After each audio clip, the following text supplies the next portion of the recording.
Science and Religion Maribugi channel na paringaida sadokcharliba bigyat gi wafam sing ado dharma shastra gi wafam sing asi makhata na koina ngasidi nupi oibisingi namda khana lenabagi takak amada pusinjare ngasi akoina khana jagadoriba topic asidi akoigi nupi oibisingi hak haibitare akoigi phangpham thokba right adu kadai bobo karamna legi haibu khana nabai damakta ꯑꯩꯈꯣꯏꯒꯤ ꯆꯦꯝꯕꯔꯁꯤꯗ ꯂꯦꯡꯁꯤꯟꯅꯔ ꯂꯩꯕꯤꯔꯦ ꯑꯍꯥꯟꯕꯃꯛꯇꯗ ꯑꯩꯒꯤ ꯌꯦꯠ ꯃꯛꯇꯗ ꯐꯝꯕꯤꯔꯤꯕꯁꯤꯅ శ్రీమతి ꯄꯥꯎꯅꯝ ꯇꯤꯂꯣꯇꯃꯥ ꯗꯦꯕꯤ ꯃꯍꯥꯛꯁꯤ social ꯋꯥꯔꯀꯔꯅꯤ ꯑꯗꯨꯒ ꯃꯊꯪꯗ ꯐꯝꯕꯤꯔꯤꯕꯁꯤꯅ ꯏꯪꯊꯧꯖꯝ ꯁꯣꯕꯤꯇꯥ ꯗꯦꯕꯤ ꯀꯧꯏ ꯃꯍꯥꯛꯁꯨ social ꯋꯥꯔꯀꯔꯅꯤ ꯃꯈꯣꯏꯅꯤꯃꯛ ꯂꯧꯗꯒꯤꯅꯤ ꯑꯗꯨꯒ ꯃꯈꯣꯏꯅꯤꯃꯛꯁꯤ social work ꯇꯧꯕꯗ ꯅꯨꯄꯤ ꯑꯣꯏꯕꯤꯁꯤꯡꯒꯤ ꯃꯔꯝꯗ ꯌꯥꯝ ꯍꯦꯟꯅ ꯑꯩꯈꯣꯏꯒꯤ ꯀꯨꯞꯅ ꯁꯨꯝ ꯌꯦꯡꯁꯤꯟꯖꯕ ꯑꯗꯨꯒ ꯂꯩꯔꯤꯕ ꯁꯃꯥꯖ ꯑꯁꯤꯗ ꯅꯨꯄꯤ ꯑꯣꯏꯕꯤꯁꯤꯡꯅ ꯊꯦꯡꯅꯔꯤꯕ ꯑꯋꯥ ꯑꯅꯥ ꯄꯨꯝꯅꯃꯛꯁꯤ ꯅꯨꯄꯥꯗꯒꯤ ꯍꯟꯊꯅ ꯇꯣꯟꯇꯅ ꯂꯩꯕꯗ ꯅꯠꯇꯅ ꯈꯨꯗꯣꯡꯊꯤꯕ ꯃꯌꯥꯝ ꯑꯃꯁꯨ ꯊꯣꯛꯈꯤꯕ ꯃꯌꯥꯝ ꯑꯃ ꯊꯦꯡꯅꯈꯤꯕꯗꯨꯅ ꯃꯔꯝ ꯑꯣꯏꯔꯀꯥꯟꯗ ꯑꯩꯈꯣꯏꯒꯤ ꯆꯦꯅꯦꯜ ꯑꯁꯤꯗ ꯑꯃꯨꯛ ꯄꯨꯝꯅꯃꯛ ꯑꯗꯨ ꯈꯟꯅꯅꯕꯒꯤꯗꯃꯛꯇ ꯌꯦꯡꯁꯤꯟꯗꯨꯅ ꯂꯩꯕꯤꯔꯦ ꯑꯍꯥꯟꯕꯗ ꯃꯌꯥꯝ ꯄꯨꯝꯅꯃꯛ ꯈꯨꯔꯨꯝꯖꯔꯤ ꯃꯈꯥ ꯇꯥꯔꯛꯄꯗ ꯑꯩꯅ ꯇꯃꯥꯗ ꯍꯪꯖꯅꯤꯡꯉꯤꯁꯤ ꯅꯩꯅꯅꯤꯡꯕ ꯋꯥꯐꯝꯁꯤ ꯀꯩ ꯀꯩ ꯈꯟꯅꯁꯤꯒꯦ ꯍꯥꯏꯕ ꯋꯥꯐꯝꯁꯤ ꯑꯃꯨꯛꯇꯪ ꯊꯝꯕꯤꯅꯕ ꯊꯥꯒꯠꯆꯔꯤ ꯑꯩꯈꯣꯏꯅꯁꯨ ꯁꯥꯏꯟꯁ ꯑꯦꯟड ꯔꯤꯂꯤꯖꯟ ꯃꯅꯤꯄꯨꯔꯒꯤ ꯆꯦꯅꯦꯜ ꯑꯁꯤꯕꯨ ꯃꯤꯠꯌꯦꯡ ꯇꯥꯕꯤꯔꯤꯕ ꯈ꯭ꯋꯥꯏ ꯄꯨꯝꯅꯃꯛꯄꯨ ꯏꯀꯥꯏ ꯈꯨꯝꯅꯕ ꯎꯠꯆꯕꯒ ꯂꯣꯏꯅꯅ ꯊꯥꯒꯠꯆꯔꯤ ꯂꯣꯏꯅꯅ ꯁꯥꯏꯟꯁ ꯑꯦꯟड ꯔꯤꯂꯤꯖꯟ ꯃꯅꯤꯄꯨꯔ ꯆꯦꯅꯦꯜꯁꯤꯕꯨꯁꯨ ꯑꯩꯈꯣꯏꯅ ꯊꯥꯒꯠꯄ ꯐꯣꯡꯗꯣꯛꯆꯔꯤ ꯂꯣꯏꯅꯅ ꯇꯔꯥꯝꯅ ꯑꯣꯛꯆꯔꯤ ꯑꯗꯣ ꯁꯥꯔ ꯉꯁꯤꯒꯤꯁꯦ ꯑꯍꯧꯕꯃꯛꯇꯗ ꯑꯩꯈꯣꯏꯒꯤ ꯅꯨꯄꯤꯁꯤꯡꯒꯤ ꯍꯛ ꯍꯥꯏꯕꯒꯤ ꯃꯃꯥꯡꯗꯁꯨ ꯁꯥꯔ ꯍꯣꯏꯅ ꯅꯝꯕꯤꯕꯗ ꯑꯩꯈꯣꯏ ꯇꯥꯖꯈ꯭ꯔꯦ ꯑꯗꯨꯕꯨ ꯅꯨꯄꯤ ꯑꯣꯏꯕꯤꯁꯤꯡꯒꯤ ꯍꯛ ꯍꯥꯏꯕꯁꯤꯡꯁꯤꯒꯤ ꯃꯅꯨꯡꯗ ꯑꯩꯅ ꯑꯍꯥꯟꯕꯗ ꯁꯥꯔ ꯍꯣꯏꯗ ꯍꯪꯖꯅꯤꯡꯉꯤꯁꯦ ꯅꯨꯄꯤ ꯑꯣꯏꯕꯤꯁꯤꯡꯁꯦ ꯃꯌꯨꯝꯗ ꯂꯩꯁꯥꯔꯤꯉꯩꯗꯗꯤ ꯑꯩꯈꯣꯏꯒꯤ ꯃꯆꯥ ꯅꯨꯄꯥ ꯄꯤꯕꯥꯁꯤꯡꯁꯤꯒ ꯅꯤꯉꯣꯜꯁꯤꯡꯁꯤꯒ ꯆꯞ ꯃꯥꯟꯅꯅ ꯆꯥꯛ ꯆꯥꯃꯤꯟꯅꯗꯅ ꯊꯛꯃꯤꯟꯅꯗꯅ ꯑꯗꯨꯃꯥꯏꯅ ꯇꯧꯗꯅ ꯅꯨꯡꯁꯤꯅꯅ ꯂꯩꯃꯤꯟꯅꯔꯝꯕ ꯁꯥꯟꯅꯃꯤꯟꯅꯗꯅ ꯑꯃꯒ ꯑꯃꯒ ꯂꯪꯅꯗꯅ ꯑꯗꯒꯤ ꯁꯦꯠꯅ ꯈꯥꯏꯅꯗꯅ ꯑꯔꯩꯕ ꯆꯥꯃꯤꯟꯅꯗꯅ ꯌꯥꯝꯅ ꯅꯨꯡꯁꯤꯅꯅ ꯂꯩꯃꯤꯟꯅꯔꯝꯕ ꯑꯗꯨꯒ ꯃꯁꯤꯒꯤ ꯃꯇꯨꯡꯗ ꯃꯥꯁꯦ ꯃꯄꯨꯡ ꯃꯔꯩ ꯐꯥꯔꯛꯑꯦ ꯃꯥꯒꯤ ꯌꯨꯝꯕꯥꯟꯂꯝꯕꯤꯗ ꯈꯣꯡꯗꯥꯕ ꯌꯥꯔꯦ ꯍꯥꯏꯅ ꯃꯌꯨꯝ ꯄꯥꯟꯈ꯭ꯔꯕ ꯃꯇꯨꯡꯗꯗꯤ ꯍꯥꯏꯔꯤꯕꯁꯤꯡꯁꯦ ꯃꯌꯨꯝ ꯄꯥꯟꯈ꯭ꯔꯕ ꯃꯇꯨꯡꯗꯗꯤ ꯀꯩꯅꯣꯝꯃ ꯈꯦꯠꯅꯕꯁꯦ ꯎꯕ ꯃꯐꯝ ꯈꯨꯗꯤꯡꯃꯛꯇ ꯑꯗꯨꯅ ꯑꯁꯤꯒꯨꯝꯕꯁꯤ ꯎꯔꯛꯄꯁꯤꯅ ꯑꯩꯅ ꯁꯥꯔ ꯍꯣꯏꯗ ꯍꯪꯖꯅꯤꯡꯉꯤꯁꯦ ꯅꯨꯄꯤ ꯑꯣꯏꯕꯤꯁꯤꯡꯁꯦ ꯃꯌꯨꯝ ꯄꯥꯟꯈ꯭ꯔꯒꯗꯤ ꯃꯥꯒꯤ ꯃꯄꯥꯝꯗ ꯃꯈꯣꯏꯒꯤ ꯍꯛꯁꯤ ꯂꯩꯇ꯭ꯔꯕ꯭ꯔꯥ ꯅꯤꯉꯣꯜ ꯑꯣꯏꯕꯤꯁꯤꯡꯁꯤꯒꯤ ꯍꯥꯏꯕꯁꯤ ꯃꯇꯥꯡꯗ ꯁꯥꯔꯅ ꯈꯤꯇꯪ ꯁꯨꯒꯥꯏꯅ ꯇꯥꯛꯄꯤꯔꯒꯗꯤ ꯅꯨꯡꯉꯥꯏꯖꯒꯅꯤꯅ ꯈꯜꯂꯤ ꯊꯦꯡꯛ ꯌꯨ ꯇꯤꯂꯣꯇꯃꯥ ꯉꯁꯤ ꯁꯕꯖꯦꯛ ꯑꯁꯤ ꯃꯈꯥ ꯇꯥꯅ ꯑꯩꯅ ꯁꯨꯝꯅ ꯍꯥꯏꯖꯅꯤꯡꯉꯤ ꯉꯁꯥꯏꯒꯤ ꯄꯤꯁꯛ ꯄꯤꯛꯏꯉꯩꯗ ꯃꯃꯥ ꯃꯄꯥꯒꯤ ꯃꯈꯥꯗ ꯃꯆꯥꯅꯨꯄꯥꯁꯨ ꯃꯆꯥꯅꯨꯄꯤꯁꯨ ꯍꯥꯏꯗꯤ ꯉꯁꯥꯏꯒꯤ ꯅꯨꯄꯤꯁꯤꯒ ꯃꯥꯒꯤ ꯃꯕꯨꯡ ꯃꯧꯄ꯭ꯋꯥꯁꯤꯡ ꯑꯗꯨꯒ ꯁꯥꯟꯅ ꯈꯣꯠꯅꯗꯅ ꯆꯦꯟ ꯆꯣꯡꯃꯤꯟꯅꯕ ꯑꯗꯒꯤ ꯀꯞꯃꯤꯟꯅꯕ ꯋꯥꯃꯤꯟꯅꯕ ꯃꯃꯥ ꯃꯄꯥꯒꯤ ꯃꯇꯦꯡꯁꯨ ꯄꯥꯡꯃꯤꯟꯅꯕ ꯑꯋꯥꯠꯄ ꯃꯌꯥꯝꯁꯨ ꯊꯦꯡꯅꯕꯗꯨꯗ ꯅꯨꯡꯉꯥꯏꯃꯤꯟꯅꯗꯕ ꯄꯨꯟꯁꯤꯗ ꯊꯧꯗꯣꯛ ꯋꯥꯊꯣꯛ ꯃꯌꯥꯝ ꯑꯃꯁꯨ ꯊꯦꯡꯅꯈ꯭ꯔꯕ ꯃꯇꯨꯡꯗ ꯆꯥꯎꯔ ꯁꯥꯡꯉꯛꯂꯦ ꯍꯥꯏꯔꯒ ꯅꯨꯄꯤꯁꯤ ꯄꯨꯟꯁꯤꯒꯤ ꯁꯤꯟꯊꯥ ꯏꯁꯣꯔꯅ ꯄꯤꯕ ꯁꯤꯟꯊꯥꯗꯨ ꯄꯥꯡꯊꯣꯛꯇ ꯌꯥꯗꯕꯅ ꯃꯔꯝ ꯑꯣꯏꯔꯀꯥꯟꯗ ꯃꯌꯨꯝ ꯃꯀꯩ ꯄꯥꯟꯕꯒꯤ ꯃꯇꯥꯡ ꯌꯧꯔꯛꯄꯗ ꯄꯥꯜꯂꯤ ꯃꯍꯥꯛꯅ ꯄꯥꯟꯈ꯭ꯔꯒꯁꯨ ꯑꯃꯨꯛ ꯂꯩꯍꯧꯔꯤꯕ ꯃꯥꯒꯤ ꯃꯕꯨꯡ ꯅꯠꯇ꯭ꯔꯒ ꯃꯧꯄ꯭ꯋꯥꯁꯤꯡ ꯑꯗꯨꯁꯨ ꯏꯁꯣꯔꯒꯤ ꯁꯤꯟꯊꯥ ꯄꯥꯡꯊꯣꯛꯅꯕ ꯍꯣꯠꯅꯕꯗ ꯃꯈꯣꯏꯁꯨ ꯌꯨꯝ ꯄꯥꯜꯂꯛꯏ ꯅꯨꯄꯥ ꯑꯅꯤ ꯑꯍꯨꯝ ꯂꯩꯕ ꯇꯥꯔꯒꯁꯨ ꯑꯩꯈꯣꯏꯒꯤ ꯇꯣꯉꯥꯟ ꯇꯣꯉꯥꯟꯕ ꯃꯐꯝꯁꯤꯡꯗꯒꯤ ꯇꯣꯉꯥꯟ ꯇꯣꯉꯥꯟꯕ ꯅꯨꯄꯤꯁꯤꯡ ꯊꯤꯔꯒ ꯃꯧ ꯑꯅꯤ ꯅꯠꯇ꯭ꯔ ꯑꯍꯨꯝꯒꯨꯝꯕ ꯌꯨꯝ ꯑꯃꯗ ꯄꯨꯟꯅ ꯂꯩꯔꯛꯄ ꯌꯥꯎꯏ ꯀꯅꯥꯒꯨꯝꯕ ꯈꯔ ꯑꯇꯣꯜ ꯑꯇꯥ ꯑꯣꯏꯅ ꯑꯃꯇꯪ ꯄꯣꯛꯄ ꯑꯣꯏꯔꯒꯅ ꯅꯤꯉꯣꯜ ꯑꯗꯨꯒꯤ ꯃꯊꯛꯇ ꯑꯇꯣꯞꯄ ꯌꯨꯝꯗꯨꯗ ꯃꯧ ꯑꯃꯒ ꯑꯃꯨꯛ ꯂꯥꯛꯏ ꯁꯨꯃꯥꯏꯅ ꯇꯧꯕꯁꯤ ꯍꯦꯛ ꯆꯠꯊꯅꯩ ꯊꯦꯡꯅꯩ ꯑꯗꯨꯕꯨ ꯉꯁꯥꯏꯒꯤ ꯍꯪꯕꯤꯔꯤꯕ ꯋꯥꯍꯪꯁꯤ ꯄꯥꯎꯈꯨꯝ ꯑꯣꯏꯅ ꯑꯩꯅ ꯁꯨꯝꯅ ꯊꯝꯖꯅꯤꯡꯉꯦ ꯏꯟꯗꯤꯌꯥ ꯒꯣꯔꯃꯦꯟꯅ 2005ꯗ ꯂꯣ ꯑꯃ ꯄꯥꯁ ꯇꯧꯏ ꯀꯔꯤ ꯍꯥꯏꯒꯦꯗ ꯅꯨꯄꯤꯁꯨ ꯅꯨꯄꯥꯁꯨ ꯔꯥꯏꯠꯁꯤ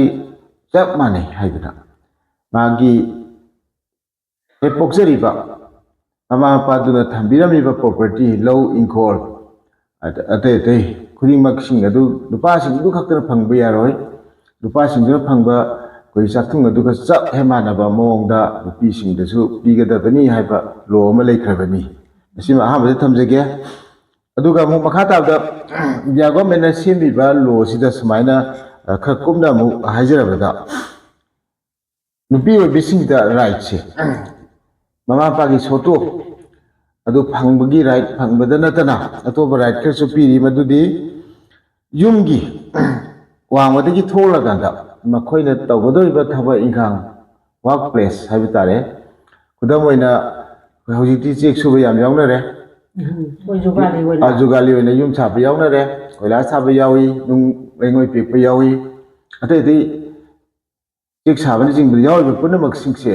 ꯅꯨꯄꯥꯁꯤꯡꯗꯨꯅ ꯍꯟꯊꯅ ꯌꯦꯡꯕꯤꯔꯣꯏꯗꯕꯅꯤ ꯃꯈꯣꯏꯅ ꯐꯪꯉꯤꯕ ꯂꯦꯕꯔ ꯆꯥꯔꯖ ꯍꯥꯏꯇꯥꯔꯦ ꯅꯣꯡꯃꯒꯤ ꯈꯨꯠꯁꯨꯃꯜ ꯑꯗꯣ ꯖꯨꯒꯥꯂꯤ ꯑꯣꯏꯕꯒꯤ ꯆꯞ ꯃꯥꯟꯅꯅ ꯅꯨꯄꯤꯁꯤꯡꯁꯨ ꯐꯪꯍꯟꯒꯗꯕꯅꯤ ꯍꯥꯏꯕ ꯁꯨꯝꯕ ꯅꯤꯌꯣꯝ ꯑꯃ ꯁꯦꯝꯕꯤꯔꯦ ꯑꯗꯨꯕꯨ ꯁꯥꯔ ꯃꯔꯛ ꯊꯠꯅ ꯁꯥꯔ ꯑꯩꯅ ꯑꯝꯇꯪ ꯍꯪꯒꯠꯆꯅꯤꯡꯉꯤꯅ ꯍꯣꯏ ꯃꯤꯁꯇ꯭ꯔꯤꯗꯨꯅ ꯄꯩꯁꯥꯁꯦ ꯂꯨꯄꯥ 100ꯗ ꯑꯣꯏꯁꯨ 200ꯗ ꯑꯣꯏꯁꯨ ꯌꯥꯝꯗ꯭ꯔꯕꯗ 100ꯁꯨ ꯑꯗꯨꯝ ꯍꯦꯜꯂꯦꯕ ꯍꯥꯏꯕꯗꯤ ꯅꯨꯄꯥꯗꯨꯅ 500 ꯄꯤꯔꯒ ꯅꯨꯄꯤꯗꯨꯅ ꯖꯨꯒꯥꯂꯤꯗꯨꯅ 100 ꯄꯤꯕ ꯅꯨꯄꯤ ꯑꯣꯏꯔꯁꯨ ꯅꯨꯄꯥ ꯑꯣꯏꯔꯁꯨ 100 ꯄꯤꯕ ꯑꯗꯨꯃꯥꯏꯅ ꯇꯧꯕꯗ ꯍꯧꯖꯤꯛꯀꯤ ꯁꯥꯔꯅ ꯍꯥꯏꯕꯤꯔꯤꯕ ꯑꯦꯛꯁꯦ ꯀꯩꯅꯣꯁꯦ ꯂꯣꯁꯦ ꯅꯨꯄꯥꯅ 500 ꯐꯪꯉꯁꯨ ꯖꯨꯒꯥꯂꯤ ꯑꯣꯏꯔꯤꯕ ꯅꯨꯄꯤꯗꯨꯅꯁꯨ 500 ꯐꯪꯒꯗꯕꯅꯤ ꯍꯥꯏꯕꯅꯦꯕ ꯑꯗꯨꯕꯨ ꯈꯤꯇꯪ ꯀ꯭ꯂꯤꯌꯥꯔ ꯑꯣꯏꯅ ꯍꯥꯏꯖꯔꯕꯗ ꯂꯦꯕꯔꯁꯤ ꯊꯕꯛ ꯁꯨꯕꯁꯤ ꯁ꯭ꯀꯤꯜ ꯂꯦꯕꯔ ꯍꯥꯏꯕ ꯑꯃ ꯅꯟ ꯁ꯭ꯀꯤꯜ ꯂꯦꯕꯔ ꯍꯥꯏꯕ ꯑꯃ ꯑꯅꯤ ꯂꯩ ꯁ꯭ꯀꯤꯜ ꯂꯦꯕꯔꯗꯨꯗꯤ ꯑꯌꯥꯝꯕ ꯃꯇꯝꯗ ꯃꯈꯣꯏꯒꯤ ꯀꯣꯛ ꯊꯥꯗꯕ ꯍꯩꯁꯤꯡꯕ ꯃꯈꯣꯏꯗ ꯗꯥꯏꯇꯁꯤ ꯌꯥꯝ ꯆꯥꯎꯕ ꯑꯗꯨ ꯃꯈꯣꯏꯅ ꯈꯔꯗꯤ ꯍꯦꯟꯅ ꯐꯪꯒꯅꯤ ꯑꯗꯨꯒ ꯖꯨꯒꯥꯂꯤꯁꯤꯡꯁꯤꯅ ꯏꯆꯝ ꯆꯝꯕ ꯑꯩꯈꯣꯏꯒꯤ ꯍꯦꯜꯄꯔ ꯍꯥꯏꯇꯥꯔꯦ ꯃꯈꯣꯏꯁꯦ ꯑꯩꯈꯣꯏꯅ ꯃꯇꯦꯡ ꯄꯥꯡꯕꯅꯤꯅ ꯄꯥꯡꯒꯜ ꯈꯔ ꯄꯨꯊꯣꯛꯑꯒ ꯑꯇꯩ ꯑꯇꯩꯗꯤ ꯗꯥꯏꯇ ꯀꯟꯅ ꯌꯥꯎꯗꯕꯤꯗ ꯊꯕꯛ ꯁꯨꯕ ꯌꯥꯎꯕ ꯈꯛꯇꯅꯤ ꯑꯗꯨꯅ ꯃꯈꯣꯏꯅ ꯐꯪꯒꯗꯣꯏꯁꯤ ꯅꯣꯡꯃꯒꯤ ꯆꯥꯔꯖ ꯑꯗꯨ 100 ꯑꯣꯏꯕ ꯌꯥꯏ 500 ꯑꯣꯏꯕ ꯌꯥꯏ ꯑꯗꯨꯕꯨ ꯅꯨꯄꯥꯁꯤꯡꯅ ꯐꯪꯉꯤꯕꯗꯣ ꯅꯨꯄꯥꯁꯤꯡꯁꯨ ꯖꯨꯒꯥꯂꯤ ꯑꯣꯏꯕ ꯇꯥꯔꯒꯗꯤ ꯅꯨꯄꯤ ꯖꯨꯒꯥꯂꯤꯗꯨꯁꯨ ꯃꯥꯒ ꯃꯥꯟꯅꯅ ꯄꯤꯐꯝ ꯊꯣꯛꯏ ꯍꯥꯏꯕꯁꯤꯃ ꯁꯨꯃꯥꯏꯅ ꯂꯩꯀꯣ ꯑꯗꯨ ꯃꯈꯥ ꯇꯥꯕꯗ ꯑꯩꯅ ꯑꯃꯒ ꯍꯥꯏꯖꯒꯦ ꯅꯨꯄꯤꯁꯤꯡꯗ ꯔꯥꯏꯠ ꯑꯃꯒ ꯄꯤ ꯀꯔꯤꯒꯨꯝꯕ ꯒꯣꯔꯃꯦꯟꯒꯤ ꯊꯕꯛ ꯇꯧꯒꯦꯔꯥ ꯅꯠꯇ꯭ꯔꯒꯅ NGOꯒꯤ ꯊꯕꯛ ꯇꯧꯒꯦꯔꯥ ꯑꯣꯔ ꯅꯠꯇ꯭ꯔꯒꯅ ꯄ꯭ꯔꯥꯏꯚꯦꯠꯀꯤ ꯑꯣꯐꯤꯁ ꯑꯃꯗ ꯊꯕꯛ ꯇꯧꯕ ꯇꯥꯔꯒꯁꯨ ꯃꯤꯔꯣꯜꯂꯛꯄ ꯇꯥꯔꯒꯗꯤ ꯑꯗꯨꯒ ꯑꯉꯥꯡ ꯄꯣꯛꯂꯛꯑꯅꯤ ꯑꯉꯥꯡ ꯄꯣꯛꯑ ꯃꯇꯨꯡꯗ ꯃꯥꯁꯤ ꯀꯌꯥꯝ ꯀꯨꯏꯅ ꯁꯨꯇꯤ ꯄꯤꯒꯗꯒꯦ ꯍꯥꯏꯕꯗ ꯑꯩꯈꯣꯏꯒꯤ ꯆꯌꯣꯜ ꯍꯞꯇꯥ 13 ꯄꯤꯒꯗꯕꯅꯤ ꯃꯁꯤ ꯊꯥ 6 ꯃꯈꯥꯏꯒꯨꯝꯕ ꯑꯣꯏ ꯃꯁꯤꯒꯤ ꯃꯔꯝꯗꯤ ꯍꯧꯖꯤꯛꯇꯤ ꯕ꯭ꯔꯦꯁ ꯐꯤꯗꯤꯡ ꯍꯥꯏꯕ ꯑꯃ ꯂꯩꯔꯦ ꯕ꯭ꯔꯦꯁ ꯐꯤꯗꯤꯡꯁꯤꯗꯤ ꯌꯥꯝ ꯀꯟꯅ ꯒꯣꯔꯃꯦꯟ ꯏꯝꯐꯦꯁꯤꯁ ꯄꯤ ꯃꯃꯥꯒ ꯃꯆꯥꯒ ꯑꯅꯤꯒꯤ ꯅꯨꯡꯁꯤꯅꯕꯒꯤ ꯂꯤꯄꯨꯟꯁꯦ ꯃꯃꯥꯁꯤꯅ ꯑꯉꯥꯡꯁꯤ ꯈꯣꯝ ꯄꯤꯊꯛꯄꯁꯤꯅ ꯌꯥꯝ ꯍꯦꯟꯅ ꯅꯨꯡꯁꯤꯅꯕꯒꯤ ꯂꯤꯄꯨꯟꯁꯤ ꯆꯦꯠꯁꯤꯜꯂꯤ ꯑꯗꯨ ꯃꯊꯛꯇ ꯑꯉꯥꯡꯁꯤ ꯇꯤꯡꯒꯪ ꯌꯥꯡꯒꯪꯗꯅꯕ ꯂꯩꯅꯥ ꯇꯤꯟꯅꯥ ꯃꯌꯥꯝ ꯑꯃ ꯆꯪꯗꯅꯕ ꯏꯝꯃ꯭ꯌꯨꯟ ꯁꯤꯁꯇꯦꯝꯁꯦ ꯐꯖꯅ ꯗꯤꯕꯂꯞ ꯇꯧꯍꯟꯕꯗ ꯃꯃꯥꯁꯤꯅ ꯃꯆꯥꯁꯤꯗ ꯈꯣꯝꯂꯥꯡꯁꯤ ꯐꯖꯅ ꯄꯤꯊꯛꯄ ꯌꯥꯝꯗ꯭ꯔꯕꯗ ꯊꯥ 6ꯁꯦ ꯂꯦꯞꯇꯅ ꯄꯤꯊꯛꯄ ꯍꯥꯏꯕꯗꯤ ꯁꯥꯔꯅ ꯇꯥꯛꯄꯤꯔꯤꯁꯦ ꯃꯃꯥꯒꯤ ꯈꯣꯝꯂꯥꯡꯁꯤꯗ ꯃꯥꯒꯤ ꯑꯉꯥꯡꯗꯨꯒꯤ ꯕꯦꯂꯦꯟꯁ ꯗꯥꯏꯠꯁꯦ ꯁꯨꯅꯕ ꯌꯥꯎꯔꯦ ꯍꯥꯏꯕꯅꯦꯕ ꯂꯣꯏꯅ ꯌꯥꯎꯔꯦ ꯑꯗꯨ ꯃꯊꯛꯇ ꯏꯝꯃ꯭ꯌꯨꯟ ꯏꯝꯃ꯭ꯌꯨꯟ ꯍꯥꯏꯕꯗꯤ ꯑꯩꯈꯣꯏ ꯃꯤꯑꯣꯏꯕꯁꯤꯒꯤ ꯑꯀꯣꯏꯕꯗ ꯂꯩꯕ ꯏꯟꯚꯥꯏꯔꯣꯟꯃꯦꯟꯗ ꯂꯩꯕ ꯚꯥꯏꯔꯁ ꯈꯪꯗꯦ ꯃꯍꯤꯛ ꯃꯇꯥꯏ ꯈꯪꯗꯦ ꯐꯠꯇꯕ ꯎꯐꯨꯜ ꯋꯥꯏꯐꯨꯜ ꯈꯪꯗꯦ ꯂꯩꯕ ꯃꯌꯥꯝꯁꯦ ꯑꯩꯈꯣꯏꯅ ꯅꯨꯡꯁꯥ ꯁꯣꯔ ꯍꯣꯟꯖꯟꯕꯗ ꯌꯥꯎꯈꯤꯕ ꯌꯥꯏ ꯑꯩꯅ ꯏꯔꯨꯖꯕꯗ ꯑꯩꯅ ꯆꯠꯄꯗ ꯊꯦꯡꯅꯕꯗ ꯑꯦꯅꯤ ꯑꯩꯉꯣꯟꯗ ꯆꯪꯉꯛꯄ ꯌꯥꯏ ꯑꯗꯨꯒꯨꯝꯕꯁꯤꯡꯗꯣ ꯉꯥꯛꯊꯣꯛꯅꯕ ꯑꯩꯈꯣꯏꯒꯤ ꯏꯗ ꯌꯥꯎꯕ ꯃꯆꯜ ꯑꯃ ꯂꯩ ꯏꯝꯃ꯭ꯌꯨꯟ ꯍꯥꯏꯗꯅ ꯍꯥꯏꯕ ꯏꯝꯃ꯭ꯌꯨꯟ ꯁꯤꯁꯇꯦꯝꯁꯦ ꯃꯃꯥꯗꯨꯅ ꯃꯆꯥꯗ ꯊꯪꯖꯔꯒ ꯄꯤꯗꯧꯔꯤꯕꯅꯤ ꯑꯗꯨꯅ ꯃꯃꯥꯒꯤ ꯈꯣꯝꯂꯥꯡ ꯐꯖꯅ ꯄꯤꯊꯛꯇꯕ ꯑꯉꯥꯡꯗꯨ ꯇꯤꯡꯒꯪ ꯌꯥꯡꯒꯪꯕ ꯌꯥꯏ ꯑꯗꯨꯒ ꯑꯃꯨꯛ ꯑꯉꯥꯡꯗꯨ ꯃꯁꯥ ꯃꯎ ꯀꯟꯗꯕ ꯑꯩꯈꯣꯏꯒꯤ ꯅꯥꯒꯟꯕ ꯃꯌꯥꯝ ꯑꯃ ꯇꯧꯕ ꯌꯥꯏ ꯅꯥꯒꯟ ꯌꯦꯛꯀꯟꯕ ꯌꯦꯡꯕꯗꯁꯨ ꯍꯦꯛ ꯁꯣꯟꯗꯝ ꯅꯥꯇꯝꯕꯗꯧꯅ ꯑꯗꯨꯃ ꯂꯩꯔꯦ ꯑꯗꯨ ꯃꯊꯛꯇ ꯃꯃꯥ ꯃꯆꯥꯒꯤ ꯕꯥꯏꯟꯗꯤꯡꯁꯤ ꯌꯥꯝ ꯀꯟꯕ ꯕꯥꯏꯟꯗꯤꯡ ꯑꯃ ꯂꯩꯍꯜꯂꯤꯕꯁꯤ ꯃꯁꯤ ꯑꯌꯥꯝꯕ ꯃꯇꯝꯗ ꯃꯃꯥꯗꯨꯅ ꯃꯆꯥꯗ ꯈꯣꯝꯂꯥꯡ ꯄꯤꯊꯛꯄꯗꯒꯤꯅꯤ ꯃꯁꯤꯅ ꯑꯩꯅ ꯊꯝꯖꯅꯤꯡꯉꯤꯁꯤ ꯑꯗꯨ ꯃꯈꯥ ꯇꯥꯕꯗ ꯑꯃꯨꯛ ꯁꯨꯃꯥꯏꯅ ꯑꯃꯨꯛ ꯂꯩ ꯅꯨꯄꯤꯁꯤꯡꯁꯦ ꯃꯈꯣꯏꯁꯨ ꯀꯣꯛ ꯂꯩꯗꯅ ꯁꯃꯥꯖꯒꯤ ꯁꯦꯕꯥꯒ ꯇꯧꯕꯗ ꯃꯈꯣꯏꯒꯤ ꯑꯣꯐꯤꯁꯀ ꯂꯤꯡꯗꯅ ꯕꯤꯖꯤꯅꯦꯁ ꯇꯧꯗꯅ ꯇꯧꯕꯗꯁꯨ ꯀꯅꯥꯝꯇꯅ ꯌꯦꯠꯄ ꯌꯥꯗꯦ ꯍꯥꯏꯕꯒꯤ ꯑꯄꯥꯝꯕꯗꯨ ꯑꯗꯨꯝ ꯆꯠꯊꯍꯟꯒꯗꯕꯅꯤ ꯍꯥꯏꯕ ꯑꯃꯁꯨ ꯂꯩꯔꯦ ꯑꯗꯒꯤ ꯑꯃꯨꯛ ꯊꯕꯛ ꯁꯨꯐꯝꯁꯤꯡꯗ ꯅꯨꯄꯥꯅ ꯃꯄꯥꯡ ꯀꯜꯂꯤ ꯑꯗꯨꯅ ꯅꯨꯄꯤꯁꯤꯡꯁꯤꯗ ꯍꯟꯊꯅ ꯂꯨꯛ ꯗꯥꯎꯟ ꯇꯧꯕꯤꯗꯕ ꯍꯟꯊꯅ ꯌꯦꯡꯉꯣꯏꯗꯧꯕ ꯁꯨꯃꯥꯏꯅ ꯑꯃꯁꯨ ꯂꯩꯔꯦ ꯑꯗꯒꯤ ꯑꯃꯨꯛ ꯁꯤ ꯅꯠꯇꯕꯗ ꯑꯃꯨꯛ ꯃꯈꯥ ꯑꯩꯅ ꯈꯤꯇꯪ ꯏꯂꯥꯕꯣꯔꯦꯠꯂꯤ ꯍꯥꯏꯖꯔꯕꯗ ꯐꯤꯖꯤꯀꯦꯜꯒꯤ ꯑꯣꯏꯕ ꯃꯑꯣꯡꯗ ꯅꯨꯄꯤꯁꯤꯡꯁꯤꯗ ꯐ꯭ꯔꯤꯗꯝ ꯄꯤꯒꯗꯕꯅꯦꯕ ꯑꯩꯈꯣꯏꯗ ꯃꯅꯤꯡ ꯃꯈꯥ ꯈꯔ ꯄꯤꯒꯗꯕꯅꯦꯕ ꯐꯤꯖꯤꯀꯦꯜꯒꯤ ꯍꯥꯏꯗꯤ ꯍꯛꯆꯥꯡꯒꯤ ꯐꯤꯕꯝꯁꯤꯗ ꯍꯥꯏꯕꯗꯤ ꯈꯨꯗꯝ ꯑꯣꯏꯅ ꯃꯈꯣꯏ ꯁꯦꯠꯅꯤꯡꯕ dress khonggaw hapin sikara khong adagi khonggaw sang bi sikara sam ga du tin ka kira sang ka kira adagi phi kali ni sai ni phi ka ko musu adagi mo kayuma da phi do chari yam phajaba sel su mada akoina mukhoi da yingchen bam madu yepam adi haipam thokte ba akoi gi madu phi oi ga dam ne ba ko habadi mi du gi masai ani ni da right ne ba asida natana imung manung da lei ban pi sing se panggan chot bi ni haidina nupa ngai na nai het pi ba pakon je paksit de sina ba ma su mi ni no wa ngane bu ko kodamoi na mama ngai da khoi na thengai gi ba da lo u ba ha si lo u ba matam si da nupi du na nga ta hol ko li ba ana sing khot na taw ga chang thong ga da ai ni pa du lo u de ka bi jana ba lepo de thabak si ado matam da di akhoi gi hoji rice mill gum bagai gum silem da ni na mane khutlam ga hauji subanda suri ni nupi ngai na mane subanda suraga pizza da na thonga ga adi hinjang su muti doi ni mane thi ga hibon da gi khangde nga labu lamang dei pharu bani khangde to hinjang su su wat na honna ga ai ni pa do thabu wa bani na thong tha hau pizza na to dei ni ko asi ma thakta mu su lowling bhai ba gi matang se di nupi sing non thoga muling ra ne ba agi labu du da khoi gi hapu khunba adagi ate te mayam ma nupi sing du na tau gane ba ko magi daily nga sagi nupa du gi seba adagi hejang na pirigi phau su ba kon ping ba wai wai si tau si mathakta adu ma su hapsel le thabuk si adu gi mathakta mu sara mai inlo jing ni thaba amsung to wa ji mo na sigum yawri ni inlo du na bo ate office gi thawak tau le khallo ata na matama ma de de khoi gi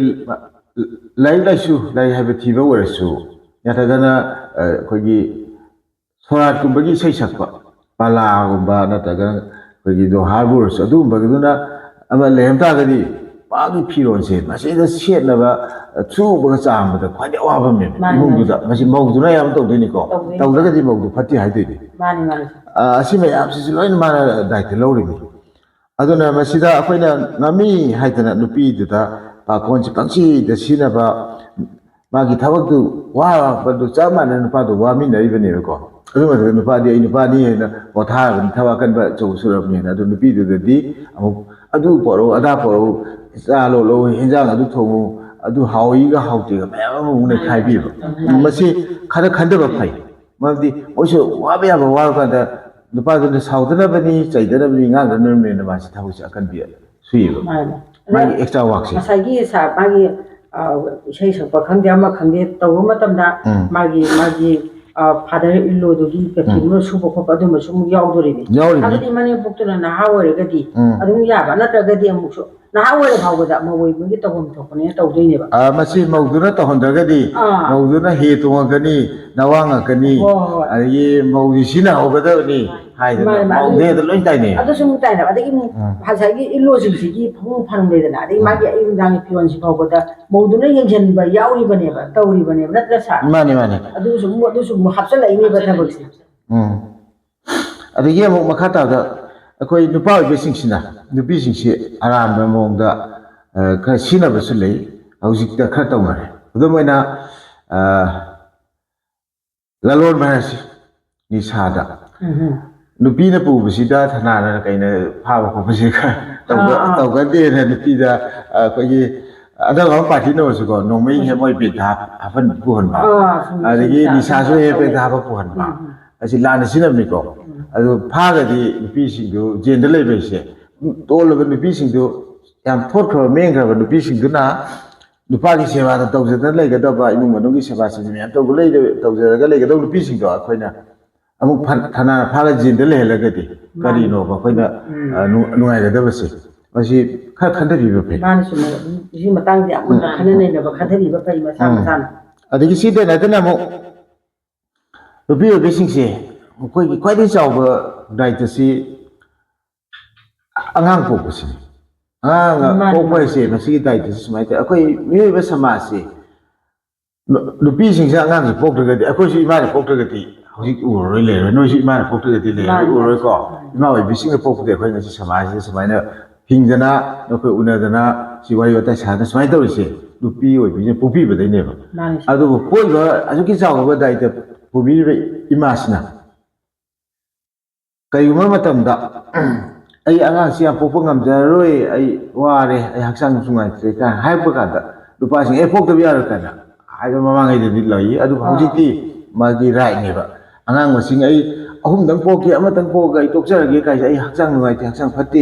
ꯍꯥꯏꯗꯅ ꯑꯗꯨ ꯃꯥꯒꯤ ꯑꯅꯤꯡꯕ ꯑꯄꯥꯝꯕ ꯇꯧꯔꯝꯒꯗꯕꯅꯤ family planning ꯍꯥꯏꯇꯥꯔꯦꯀꯣ ꯑꯃꯨꯛ ꯃꯈꯥ ꯇꯥꯕꯗ family planning ꯍꯥꯏꯕꯁꯤ ꯅꯨꯄꯤꯁꯤꯡꯅ ꯑꯉꯥꯡꯁꯤ ꯒꯦꯞ ꯑꯉꯥꯡ ꯃꯊꯪ ꯑꯃ ꯄꯣꯛꯑ ꯃꯇꯨꯡꯗ ꯑꯃ ꯃꯊꯪ ꯄꯣꯛꯀꯗꯕꯁꯦ ꯑꯩ ꯆꯍꯤ 3 4 5 ꯇꯥꯗꯅ ꯑꯩ ꯒꯦꯞ ꯂꯩꯇ꯭ꯔꯒꯗꯤ ꯍꯥꯏꯗꯅ ꯃꯥ ꯈꯜꯂꯀꯥꯟꯗ ꯗꯥꯛꯇꯔꯁꯤꯡꯒ ꯇꯥꯟꯅꯕꯗ ꯌꯦꯠꯄꯤꯔꯣꯏꯗꯕ ꯊꯤꯡꯕꯤꯔꯣꯏꯗꯕꯅꯦꯕ ꯑꯗꯨ ꯇꯧꯁꯁꯅꯣꯅ ꯑꯗꯒꯤ ꯑꯃꯒ ꯃꯈꯥꯅ ꯑꯩꯅ ꯍꯥꯏꯖꯅꯤꯡꯕꯁꯦ ꯁꯣꯔꯤ ꯁꯃꯥꯖ ꯑꯃꯗ ꯅꯨꯄꯤ ꯑꯣꯏꯕꯤꯁꯤꯡꯁꯨ ꯑꯩꯈꯣꯏꯒꯤ ꯅꯨꯄꯥꯒ ꯆꯞ ꯃꯥꯟꯅꯕ ꯔꯥꯏꯠ ꯐꯪꯉꯛꯄꯒ ꯂꯣꯏꯅꯅ ꯍꯧꯖꯤꯛ ꯆꯥꯎꯈꯠꯂꯕꯅꯤꯅ ꯄꯥꯡꯒꯜꯅ ꯁꯨꯕ ꯊꯕꯛ ꯍꯟꯊꯔꯕ ꯀꯣꯛꯅ ꯑꯌꯥꯝꯕ ꯀꯣꯛꯀꯤ ꯋꯥꯈꯜꯒꯤ ꯑꯣꯏꯕ ꯍꯩꯁꯤꯡꯕ ꯃꯥꯒꯤ ꯀ꯭ꯋꯥꯂꯤꯐꯤꯀꯦꯁꯟ ꯃꯇꯨꯡ ꯏꯟꯅ ꯊꯕꯛꯁꯤ ꯇꯧꯅꯔꯛꯑꯦ ꯀꯝꯄꯦꯅꯤ ꯈꯪꯗꯦ ꯑꯃ ꯈꯪꯗꯦ ꯁꯤ ꯂꯥꯛꯄꯗꯒꯤ ꯍꯧꯖꯤꯛ ꯅꯨꯄꯤꯁꯤꯡꯁꯦ ꯚꯣꯠ ꯂꯦꯞꯄ ꯌꯥꯝ ꯎꯔꯦꯀꯣ ꯑꯗꯨ ꯚꯣꯠ ꯂꯦꯞꯄ ꯀꯥꯟꯗ ꯑꯃꯨꯛ ꯎꯔꯛꯄꯁꯦ ꯏꯟꯗꯤꯌꯥ ꯒꯣꯔꯃꯦꯟꯅ ꯑꯩꯈꯣꯏꯒꯤꯁꯨ ꯔꯥꯏꯠꯁꯦ ꯁꯨꯃꯥꯏꯅ ꯄꯤ ꯌꯥꯔꯒꯗꯤ ꯁꯤꯠꯁꯦ 50-50 ꯑꯣꯏꯒꯗꯕꯅꯦꯕ ꯚꯣꯠ ꯂꯦꯞꯄꯗꯁꯨ ꯑꯗꯣ ꯍꯥꯟꯅꯗꯤ 33% ꯅꯨꯄꯤꯒꯤꯅꯤ ꯑꯣꯏꯔꯝꯃꯦ ꯑꯗꯣ ꯑꯅꯧꯕꯗ ꯅꯨꯄꯤꯁꯨ ꯄꯥꯔꯂꯤꯌꯥꯃꯦꯟꯗ ꯃꯈꯣꯏꯅ ꯂꯦꯞꯆꯔꯒꯗꯤ ꯃꯤꯅꯤꯁꯇꯔꯒ ꯍꯥꯞꯄꯁꯦ ꯅꯨꯄꯥꯗ 50 ꯅꯨꯄꯤꯗ 50 ꯍꯥꯏꯕ ꯇꯥꯔꯦ ꯅꯨꯄꯥ 5ꯅ ꯃꯤꯅꯤꯁꯇꯔ ꯑꯣꯏꯔꯀꯥꯟꯗ ꯅꯨꯄꯤꯁꯨ 5 ꯑꯃꯅ ꯑꯣꯏꯒꯗꯕꯅꯤ ꯍꯥꯏꯕ ꯁꯨꯃꯥꯏꯅ ꯂꯣꯕꯨ ꯔꯤꯖꯥꯔቬꯁꯟ ꯁꯤꯠꯁꯦ ꯀꯝꯄꯜꯁꯔꯤ ꯑꯣꯏꯍꯟꯕꯅꯦꯕ ꯃꯁꯤ ꯂꯩꯔꯕꯅꯤ ꯁꯦꯝꯈ꯭ꯔꯕꯅꯤ ꯑꯗꯨꯕꯨ ꯑꯌꯥꯝꯕ ꯃꯇꯝꯗ ꯑꯩꯈꯣꯏꯅ ꯍꯧꯖꯤꯛ ꯐꯥꯎꯕꯗꯗꯤ ꯈꯔꯗꯤ ꯇꯧꯔꯀꯥꯟꯗ ꯌꯥꯝ ꯃꯄꯨꯡ ꯐꯥꯅ ꯇꯧꯕꯗꯤ ꯎꯗ꯭ꯔꯤ ꯑꯁꯤꯃ ꯂꯩꯔꯦꯀꯣ ꯅꯨꯄꯤꯁꯤꯡꯁꯤꯒꯤ ꯔꯥꯏꯠꯁꯦ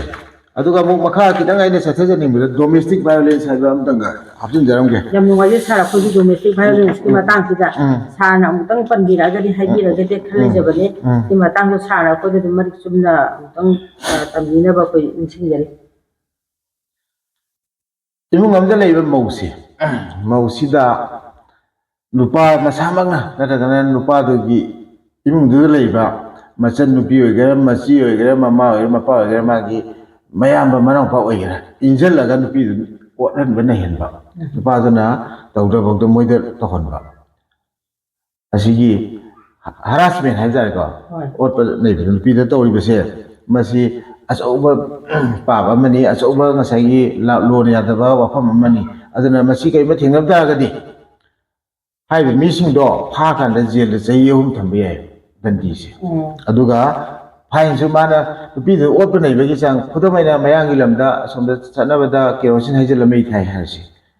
ꯑꯗꯨ ꯊꯥꯏꯕ ꯃꯤꯗꯣ ꯖꯦꯜꯗ ꯆꯍꯤ 3ꯒꯤ ꯃꯊꯛꯇ ꯍꯦꯟꯅ ꯁꯥꯡꯗꯣꯛꯑꯒ ꯂꯩꯕꯁꯨ ꯌꯥꯏ ꯑꯗꯨ ꯃꯊꯛꯇ ꯐꯥꯏꯟꯁꯦ ꯏꯟ ꯇꯥꯔꯝꯁ ꯑꯣꯐ ꯂꯥꯛꯇ ꯇꯧꯔꯛꯄ ꯌꯥꯏꯕ ꯐꯥꯏꯟ ꯌꯥꯝ ꯆꯥꯎꯅ ꯐꯥꯏꯟꯁꯦ ꯁꯤꯡꯉꯩ ꯇꯧꯒꯗꯕꯅꯤ ꯍꯥꯏꯕ ꯂꯩꯇꯦ ꯌꯥꯝ ꯍꯦꯟꯅ ꯆꯥꯎꯅ ꯃꯥꯒꯤ ꯒ꯭ꯔꯦꯗꯇꯨꯒꯤ ꯃꯇꯨꯡ ꯏꯟꯅ ꯄꯤꯛꯄ ꯌꯥꯏ ꯆꯥꯎꯕ ꯌꯥꯏꯀꯣ ꯁꯤꯃ ꯂꯩꯔꯦ ꯑꯗꯨꯒ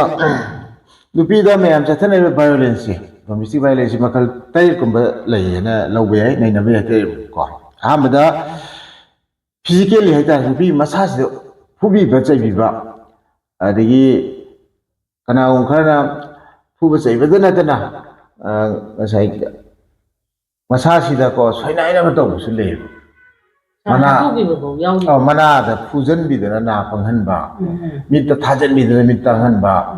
ꯑꯗꯒꯤ ꯑꯇꯩ ꯃꯁꯥꯒꯤ ꯕꯣꯗꯤ ꯄꯥꯔꯠ ꯑꯇꯩꯗꯕꯨꯗꯤ ꯐꯨ ꯆꯩꯕꯕꯨꯗꯤ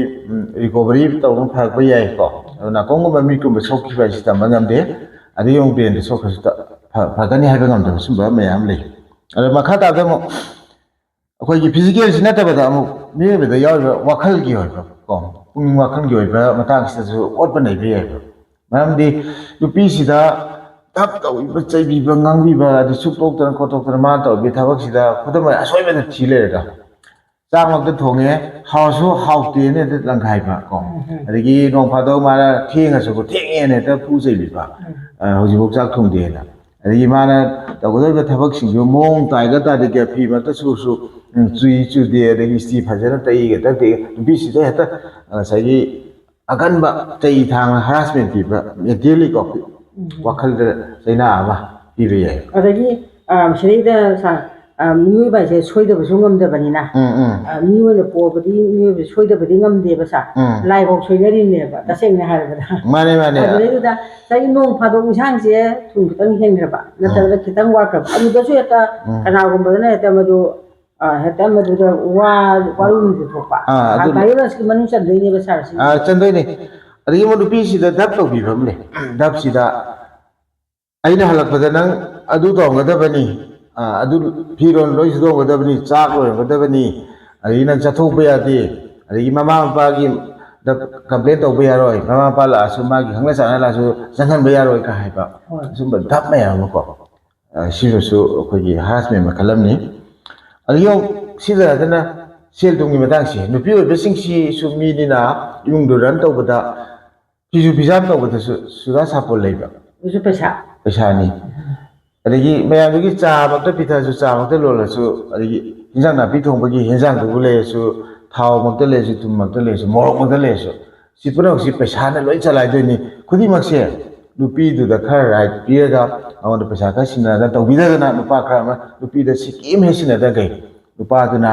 ka chi na gi hinjang na pi su lai ni thao tum su lai ni siki ana pa sa la ga kop na adu ho lai ni lupi du da kai ta bi da Masih so harassment makalam ni. Mana ni sa seda jiki nupa singina mai thabak sur bo re gasu mai khusuban phanga po re gasu ataga tolo po re gasu sungsi sina da ba se ai gi si phanga ai gi si taw ra se nipi se ai si phange sina ai gi khosa pa sa ba na ba suma tangwa se ma sani sima wari bo pa re sina nang ing manung siloka haiba nataba ade bagi khusuban phanga i bodo ado ba boda si phak bo haida ba silai ba sa adagi makata ga nupa khram na nupi bi si pinung yak sang ga tang sida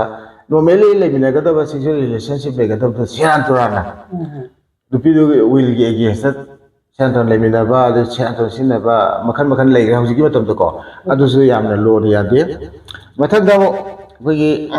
technical abuse hai na masi khudam oina haibda mobile phone pai bi nupi du da kana gumba nupa mana mobile phone ta nang ai gi da nung dang pung ta la ka da bani kai na adagi khoi gi ying ba ya da video ko thajan bi ba gumba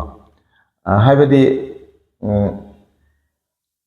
khoi gi akam ba video hai ta re ko adu ba thajan bi ba ani ma on da message ka kap ta na nang ai ngon da mu le ga da bani ai nang ro da mi ka ai so ai thap to bi se masih so lo ni ya de hai ba di sa si matan amatang ana mu ha kanwa hajening sina kari gumba da na aina thajale video se masi nangna aina habdu yada taragadi sina bahire jahalade kai haibna singba adu story ni haibi ya taragadi to ba taragadi apoina adu dagi ngafuna bigida makta apoina kai thang lo khotte yaba gi habdu sa na to sida crime gi branch lei phone number ka loina lei bani ngasai gi domestic violence ki office hai ta police ta ya mana lei gani ko adu gi police ta ini police ki number se for example moyang gi OC gi number police station gi number nambong gi police station number se me and plus to bani adu khodak da message bu thar so phone bu tok sele su eto bu da ko amoi na mi do khodak da pha ni adu ga okoi na thagal li bu kai na ka mai tong thik la ga mai gi crime detection di office na action lo kar gani sorry adu makata ba dupi da akoina chai thangba phubi ba adagi na phu ha bu da akoi bo sumsina ba se sisu ya de ba ma ga smai le re sini nga sai gi domestic violence gi matang da sablam na ina thamja ba da adagi da sa amana mu ai am tang ma hanjan mi sina sa da awagi mau chi gi leijara ba ma ing mun thabok che dum tawje doi ni ma gi tawham to ko taw doi ni ma gi lo ji ni su taw gani ma gi kana husband gi su taw gani adagi family do gi masare su masagi tor ko doi ne ba chi ma ong da sai pen ji bani hai dana ma gi mani am ta gana ma gi ngole re me khalo ko na ta sa adu gi dana mong dana ngang ko ro ji thi ma khumi da ba adagi saksa sa ji thi ma khumi da ba hai da hajalu ro gana ani sana mo ahra gile thopo gumba adu dedi mawdu dedi masada kai no ma orong ne basa ma to ida baktu de appreciate to da ba singha da ba cooperation pi da ba chi ju domestic violence ke manung sa ba sandoi ne mentally harassment de sandoi ne adu phare makha da subita da amuk kai amuk makha hangningba neinaningba topic sigi matangda kha khidang chathabi na ba ai saraina khangjeningi sina koi nupi se adum tondana leiraga dara mana mayum palaba matungda jumnak sagai onthraga mapamda no phado lakjaba bawdana sa koi mapamjida mana karingumba ma chaninga pa hitninga pachida maning tawne hekjaba ngamdaba chajaba ngamdaba haijaba ngamdaba masi maju magi makoksida adum kari haini koi adum tondhabagi adum tondajaraba machung tanga san ai haijige yam fajaba wahang amani yam toy thingnariba chanariba ajiki samasida ko adumba thawong amani ai smai haijige asagi nupi se mana mayum panga matung mana hokkiba imungduda mabung sing mapwa sing aduna tonga nupi sing thekadoni ko nupi sing du mochana ro am tamda kaigino da school tonga mafam dagi pass tawraganda mafam amadung ko punbagi phemda haibade mama mapadugi mama duna leiba mentality to pukchen chawbi mama wagera pukchen pipi wagera aduga bi phatawdu banupi kachagan bangangan banupi adugumbagi masa do mango do sadum character do kha inherit tawne ba masa nupi kha yakane ba ko ado haiba posi amana ama yakani nupi do nupi amaduna ama yakani nupi amana ama yakani mayamsi quality asagi ma koida activities kha yaga la ga yum pundoine ba pulaganda mai magi kai do uthongna ka doi ni aduna akhoi amaram da ha kanda machu se pulak tasalaga machu amaka thokpu ya da tonga nakan tonga ta ba machu ma sumdang ba machu ma oiraga ayum do marang wi phia ma la ikong bada imung do mahi lang ba santi leitaba amaga ka ginjina ba usina daba thawaina daba ina khumbadagi la imung da hokba sai mauduna la imung da hokba maudu we usita ba sai bi bangang bi so ya imung do thokadoi ni ko sigi mathak sida mo sai gi imung sida leiba sai gi nupa sing do sai gi mau sing du kha hai sing ba adegi mau phatta ba wam ta ga di magi nupa si mai khudo mi maton leiga thamna khona ka ne aduna sai nupa haibas nupa si choksan ni madi kaimda khangpote thawsu ni halani potha ni nupi da thongwa thakko bijarani imung manung da sum lega da soiba ngaba uriba adegi mi gi kakagin khosaba khudima uri bi nupi duna ne aduna nupi duna hore babu phaba aphabi pujen chawbi oidana nupa da phaja wahi wata ngang nupa da mas phai ne masin nungsine ka habi di phaba adu aingoda kakagin jelaine masimu phati ne machin chi ne ai moina khoida chingnei ne ka sum tamaga di nupa da bukchen do madi u do me khanga me pinu haiba lawaga sumboi ni de chumboi ning do ne ba aduna nga sage nupi si ningon mayum pan de ningon sina yum du da la ga enjang maka amdang thalaganda apam da puning amagi nupa mayum da puning ba haibisi hawla sane kaino da ayama nupi sing na mapam da hesalu bagi halak base magi nupa da mai manebo maku bokra I ipam da salura bagi hinjang si porai ai imana babna si pirei ka du ucharaga mana su nuai jaba adigi so manebo maku bongso nuksina lu santau ba mai nupa jo bakhanto ba ta respect to ga thamba adu kaino tam da madu sutoi thokta ba mapam chalu su kangna halaba konang dadi nupi du mapam da surprise bu nupa da saw ka doi ni ko kaidong na ba adu yum du da kaidong chaloi na nangbu nuksi ba nati ne haina sawtana dhap to ka dori ni chalo no ore bi jana pikra adu kapugi mi hogi wana tana abi nuksi bagi mari je uraktra bane uraktra mo ada chalu da kana da bada mata ma ha ka doi ni adu sai imung du da leiba mausing do tonga mafam de lakpa tonga wakan kan bani na sukto ka doi si henjang na bi ho sukto tani yeng ka doi ngang ka doi se ka doi si mauduna ne ko mani adu nga sai gi nupi dugi haide ningon dugi mabung duga mapwa duna gadi sukto oi aduga khosuk tharoi adura kai ba thakpa sukto ba natagana jai ngang to ba adodi adu nupa do mai kok to chalai dre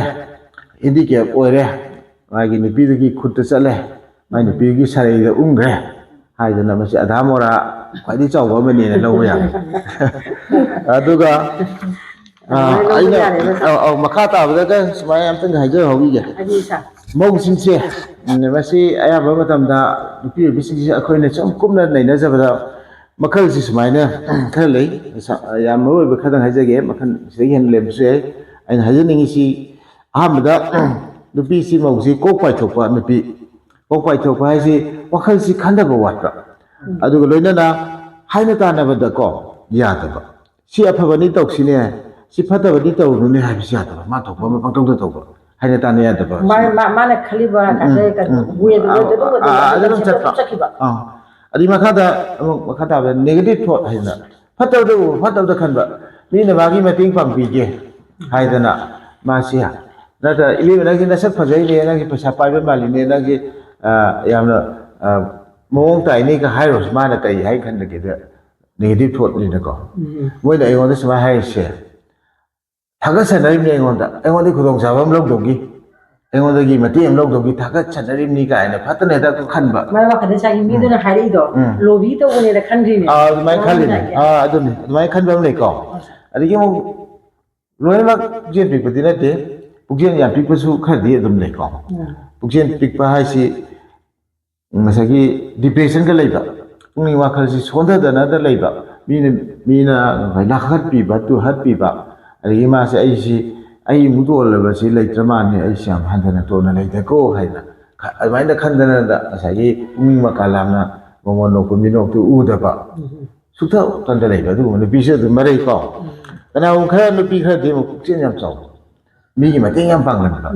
ai di noi ko ba ai da social wa ka yam lai ko simile ali yo pi khara mi sang na ba asa chi ma ta bro sang khoyang na ba myen da thum da da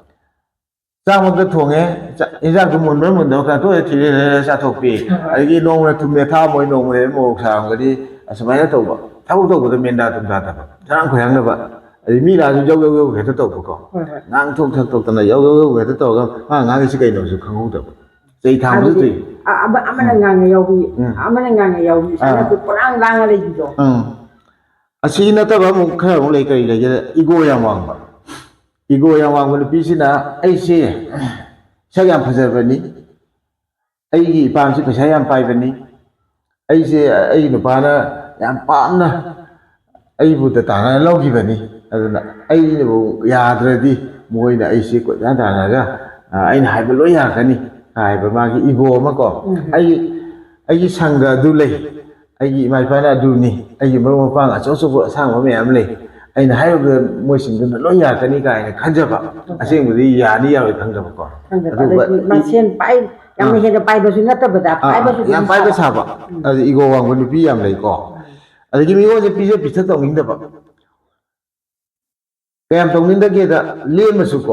뭐나 미말라니 양 레텔라야 마이문도다고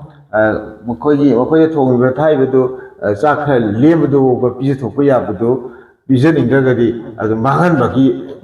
석시어입니다. 에방원의 비전 망적이 있는 가이다. 이거는 좀 비전인가 봐. 비전 됐다 온가 봐. 비시암 베이. 아니 미기만 포멀 좀 빰바야. 칼럭서고. 아주 고나비 모시 후라니 그거야. 미 포멀 좀 빰바시. 많이 샀어. 숨을래 거. 아니 이거 깜짝고. 미 미사는 닥터 그림 지내야 이게 가이 오이디에 빠탄다 뽁뽁뽁 작세비. 다음 저비 아시무시 좀 레이고 신이 아이나 자기 모국싱시기 풍민과 간들의 표현지 카라 좀 탐색하다 아두나 자기 아코이나 모국싱나 아코이 닝원싱나 하이따래 아코이나 나빠면 셀러로 간다 뭐 나붕기 나빠기 모국싱도나 아코이나 현장나 마감 탈로보다 마미나 칸이 ngaiba sukokdana adhi chai thangna toroibro summa makhalgi nupi singsi da yawabani aduna makoi singsi ko manaruba kanadi akoi lamen oinanabani akoi punamakta makoi singduga manaruba da akoi su angau tane adu manadok sapudi ko akoi kana pati moi sing samna dana na koi taw thopod taw ga lemen thopod na thayere sing tang thamjarage aduna sa sangi igo wangbagi matangi do aduda su sa akhoi nupi da su dum lai ni ba sa na ta ku do ado 사도 누빠다수 레이터버디 나테바 누파다 오힐레 누빠다 오힐레바 사기 아이나 강자보다 나팜 아마카 강자보다 기tangi 랍토크래 아도 이따가서 아이니 핵 강자바 이걸 우바 하이다레고 마나 또리바 타박세 아도 인숨메 칸바 마나 ngangibo 와도 아도 asum바리로 칸바 마나 ngangibo 와도 마 따가다버니 레바 아도가 거기 wakanse positive irak laktaba negative yam loisatba magi nupi sujanum jadana khonajariba ini pudana khonajariba mana menakaba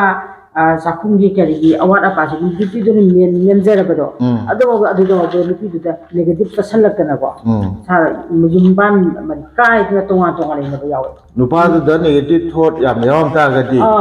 magi nupi se mana yuga tha ba mana orthodoxy atop nupa ma mai le na mani ari imung dugi paisa nang jalan tum mi ngon da pithong gani man tali paisa da mi ngon da bi da pithong tan tong gani ari mo mai ni pido atop ma mai le na gani ka hai ba atop koi na gani ka hai ba na ta thai ma ngai da pakhang le sabi ngai da ma ngon da koi na gi ba nupa sing ka ning sing ngak na adu ga da pan chai ra kane ba ko si hauna da ba thabak nei ma lo nga ma ngon da le ba to nupi sin ma ngon da le ne lak na le ka da sahi ka ya le mi nai do amani masa su option ra ba yaw do adu gi belu du khang da na thai de gi ka su na ta ba wa pham ma da koi na ba si di nuksi na ba anata ga na thang na ba si di le sai ngai de nupi di le sai bi di nupa khuding gi hai ba ha de ko ai pa de nuksi de nupa khuding ka thak pa ya de kha su kam ba pha da gi ha si khan da ra ka kam nupa da le pha da gi ma test to ni yeng ba ye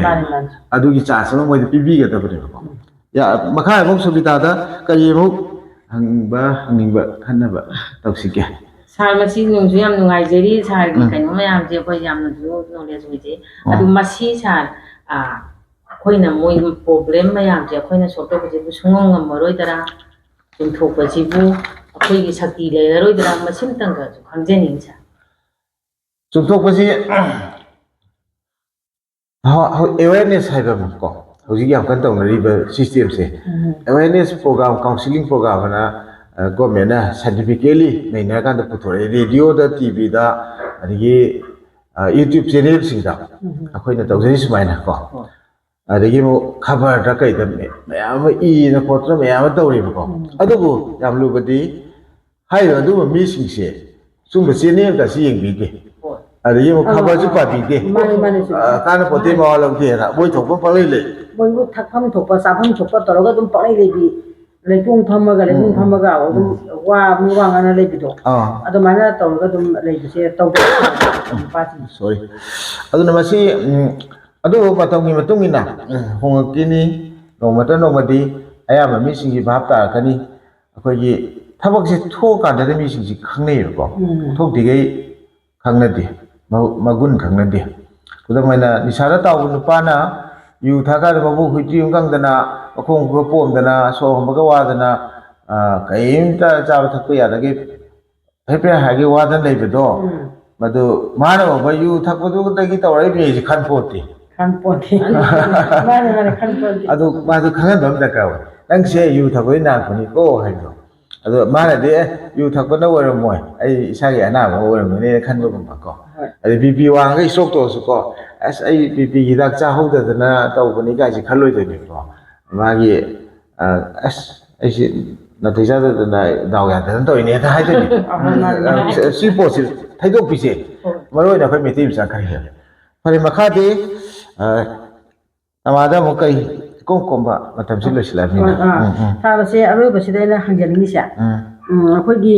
ningon jing jing na mayum ji pan ra ka do da ma gi nga sa ye ko ni ne ise ma pan da lak pa mai kari ke ba ani na re ko halam da gi matam se khoi ne nang khitang son har ga halo akhoi na bu adu thil lage hai dana hai ba si da sa gi ma sina numi si khitang le dhara ko da ne akat tan ko sa lage da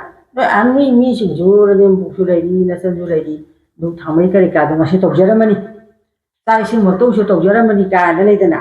hai bi ra ka nu da adu ba ba da sa gi mara pakhat sa di ba se si gi se mana